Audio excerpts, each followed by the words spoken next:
দীর্ঘ ১৭ বছর পর বিএনপির ভারপ্রাপ্ত চেয়ারম্যান তারেক রহমান স্বদেশে প্রত্যাবর্তন করেছেন। ২৫ ডিসেম্বর তার প্রত্যাবর্তনকে ঘিরে দিনটি ছিল টান টান উত্তেজনায় পূর্ণ। তারেক রহমানকে বহনকারী যে বিমানটি রয়েছে সেটি বাংলাদেশ সময় 10টা 18 মিনিটে সিলেটের ওসমানী বিমানবন্দরে যাত্রাবিরতি নেয় এবং সেখান থেকে বাংলাদেশ সময় 11টা 4 মিনিটে সেটি ঢাকার উদ্দেশ্যে রওনা করে এবং ঢাকায় 11টা 44 মিনিটে শাহজালাল আন্তর্জাতিক বিমানবন্দরে সে ফ্লাইটটি অবতরণ করে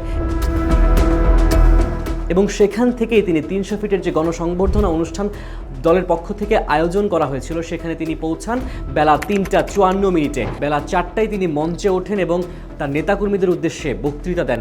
তিনি 14 মিনিট মঞ্চে ওঠে প্রায় 10টি গুরুত্বপূর্ণ তথ্য এবং তার আকাঙ্ক্ষার কথা জাতির উদ্দেশ্যে বলেন এবং বাংলাদেশ নিয়ে তার যে একটি সুনির্দিষ্ট পরিকল্পনা রয়েছে সেটির কথাও সেখানে তিনি বলেন এবং তার 14 মিনিটের বক্তব্য শেষ করে তিনি রওনা হন তার মাকে দেখতে ঢাকার এভার কেয়ার হসপিটালে এবং সেখানে তিনি বিকেল 5টা 50 মিনিটে পৌঁছান এবং সেখানে কিছুক্ষণ অবস্থান করে 7টা 31 মিনিটে এভার কেয়ার হসপিটাল থেকে গুলশানের 2 নম্বরের যে 196 নম্বর বাড়িটি রয়েছে যেটি তার বাসভবন বর্তমানে, সেখানে তিনি 8টা 24 মিনিটে পৌঁছান।